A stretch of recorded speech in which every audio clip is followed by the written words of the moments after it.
For sale లాంటి super duper successful మూవీస్ని Sai Dharam తేజ్తో మనకు అందించిన ప్రొడ్యూసర్ దిల్ రాజు గారు, వెల్కమ్ సార్. ముందుగా మిమ్మల్ని మాట్లాడవలసిందిగా కోరుతున్నాము. Good evening everyone. తేజు గురించి సినిమా చూసినప్పుడు తేజు గుర్తుకొచ్చాడు పర్సనల్ లైఫ్లో కూడా. తన ఫస్ట్ సినిమా కంప్లీట్ కాలేదు, చాలా డిస్టర్బ్లో ఉన్నప్పుడు నేనేదో పిలిచి కేరింత సినిమా చేద్దాం తేజు అని పిలిచాను. ఆ రోజు తన ఫేస్లో ఉన్న హ్యాపీనెస్, అంటే కేరింత సినిమా మేము చేయలేదు తేజుతో, కానీ ఆ సినిమా గురించి మాట్లాడినప్పుడు ఉన్న ఒక హ్యాపీనెస్ ఈ సినిమా క్లైమాక్స్ కంప్లీట్ అయిన తర్వాత అది నాకు కనిపించింది. సో అంటే ఒక సక్సెస్ అనేది ఒక ఎంత అది కిక్ ఇస్తుంది అంటే అది మాకు తెలుసు. ఫెయిల్యూర్ వచ్చినప్పుడు కుంగిపోతాం. ఆ రోజు మార్నింగ్ షో అయిపోయిన తర్వాత చాలా డిస్టర్బ్లో ఉంటాం, అది మాకు మట్టుకే తెలుసు.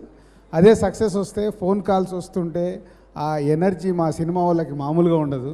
సో మళ్ళీ మా తేజ్కి ఈ చిత్రలహరితో సక్సెస్ రావడం చాలా హ్యాపీగా ఉంది. Teju keep it up. మళ్ళీ వెనకకు తిరిగి చూడొద్దు, ఇక మళ్ళీ ఫెయిల్యూర్ అనేది దరిదాపులోకి రాకూడదు. అండ్ కిషోర్ తన ఫస్ట్ సినిమా చూసినప్పుడే ఎంత అందంగా రాశాడంటే ఆ సినిమా సింపుల్ స్టోరీ తీసుకుంటూ సింపుల్ క్యారెక్టరేషన్ని డిజైన్ చేస్తూ ఆ హీరోలకు ఆ క్యారెక్టరేషన్ అడాప్ట్ చేస్తూ అద్భుతంగా చేస్తున్నాడు. సో తన 3 సినిమాలు అలాగే సింపుల్ సిటీగా చేసిన సినిమాలే. Kishore all the best.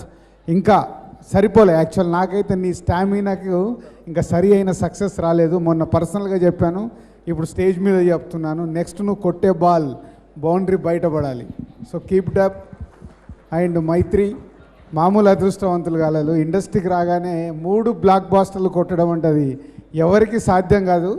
అంటే సక్సెస్ రావడం వేరు, అలాంటి సినిమాలు కుదరడం వేరు. సో మైత్రి మూవీ మేకర్స్కి చిన్న ఒక స్పీడ్ బ్రేకర్తో మళ్ళీ దాటేశారు. సో నేను స్పీడ్ బ్రేకర్ ఎందుకంటానంటే నేను చాలా స్పీడ్ బ్రేకర్లు దాటాను. సక్సెస్లో వెళ్తున్నప్పుడు సడన్గా ఒక జర్క్ వస్తుంది. అది ఎందుకు వస్తుంది? మనం బైక్ నడికేటప్పుడు ఎందుకు జర్క్ వస్తుంది? ఏదో గొంత పడడమో స్పీడ్ బ్రేకర్ రావడమో. అలాంటిదే ఫెయిల్యూర్ వచ్చినప్పుడు జాగ్రత్తగా ఉంటే మళ్ళీ స్పీడ్ పెంచవచ్చు. మైత్రికి కూడా అలాగే మధ్యలో లాస్ట్ వచ్చిన సినిమాలు వర్కౌట్ కాలేదు. సో మళ్ళీ ఈ సినిమాతో వాళ్ళు కూడా ట్రాక్లోకి వచ్చారు. ఇంకా మా సునీల్ ఇందాక తిడుతున్నాను అంటే సునీల్ ఆర్టిస్ట్ కాకంటే ముందు నేను ఒక డిస్ట్రిబ్యూటర్గా ఉన్నప్పుడు పంజగుట్ట త్రివిక్రమ్ శ్రీనివాస్ గారు రూమ్కి వెళ్తున్నప్పుడు అక్కడ పక్కన ఉంటూ కామెడీ చేసి నవ్వించేవాడు. అరే భలే మాట్లాడుతున్నామని సడన్గా నువ్వే కావాలతో స్టార్ అయిపోయాడు. మళ్ళీ పాపం హీరోకి వచ్చాడు. నేను ట్రై చేశాను, వర్కౌట్ కాలేదు. మళ్ళీ ఇటు వచ్చి మళ్ళీ సక్సెస్లోకి వచ్చావు. ఫైనల్గా మనకు కావాల్సింది సక్సెస్. అందరి లైఫ్లో ఎవరికైనా మనకు కావాల్సింది సక్సెస్. అదే ఈ చిత్రలహరి సక్సెస్. ఓల్డ్ టీమ్కి all the best and congratulations. అందరం మళ్ళీ ప్రతి ఒక్కరం సినిమా తీసేటప్పుడు జాగ్రత్తగా సక్సెస్ ఎలా